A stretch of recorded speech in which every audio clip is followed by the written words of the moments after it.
आज के वीडियो में हम लोग जानेंगे 12वीं क्लास के हिंदी के कविता के कड़बक के बारे में, जो मलिक मोहम्मद जैंसी द्वारा लिखे गए। कई बार परीक्षाओं में हमें पूछते हैं, 12वीं क्लास की परीक्षाओं में हिंदी में पूछता है कि पद्मावत किसकी रचना है। तो रचना के बारे में हम पढ़ेंगे।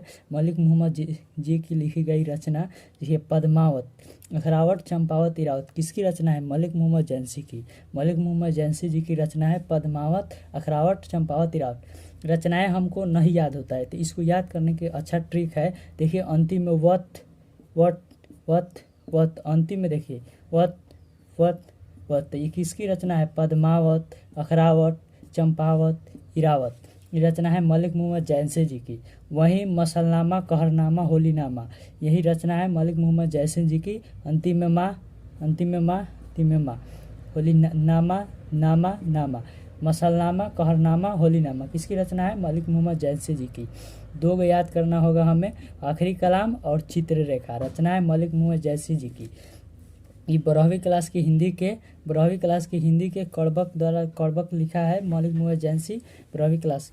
वहीं सूरदास की रचनाओं के बारे में बात कर ले तो सूरदास द्वारा लिखा गया रचना है पद सूरदास द्वारा लिखा गया है 12वीं क्लास हिंदी में। वहीं सूरदास की कृतियाँ हैं सूरसागर, साहित्य लहरी, सुरसरावली, राधा रस केली। वहीं सूरसागर में देखिए सूरसागर द्वारा लिखी गई पुस्तक है सूरसागर, साहित्य लहरी, सुरसरावली, राधा रस केली। वहीं सूरदास में देखिएगा तो सुरों में सुर आए हैं, सुरों में सुर। तो इस सुर अगर सुरों में सुर आया तो सूरदास द्वारा लिखा गया है। वहीं साहित्य लहरी अंतिम में री और ली, सूरदास द्वारा लिखा गया कृतियाँ है।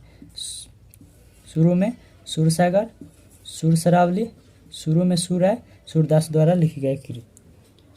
वहीं तुलसीदास द्वारा लिखा गया है पद, उनकी कृतियाँ की बात करते हैं तो देखिए तुलसीदास थे ना, वो राम जी से बहुत प्यार करते थे, राम जी से बहुत ज़्यादा प्यार करते थे। इसलिए तुलसीदास जो भी रचनाएं लिखे हैं उसमें जरूर राम का नाम है। जैसे हम देखिए रामचरितमानस, भैरव रामायण, राम लहुछु, राम मज्ञा प्रश्नावली, जानकी मंगल। देखिए ये नहीं समझ आएगा तो राम जी की पत्नी का नाम थी जानकी मंगल, इसलिए जानकी मंगल याद रखना। पार्वती मंगल, विनय पत्रिका, ये तीनों महत्वपूर्ण है, आपको परीक्षाओं में पूछी जाती हैं। ये तुलसीदास की कृतियाँ ही है महत्वपूर्ण। वहीं दोहावली, कृष्ण गीतावली, कवितावली तुलसीदास द्वारा लिखी गई कृतियाँ हैं।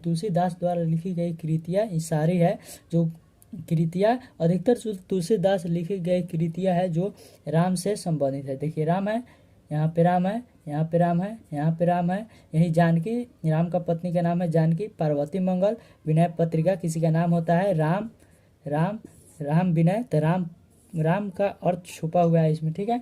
वहीं कृष्ण कवितावली, गीतावली, कृष्णावली, दोहावली ये तुलसीदास द्वारा लिखी गई कृतियाँ हैं, पुस्तकें हैं।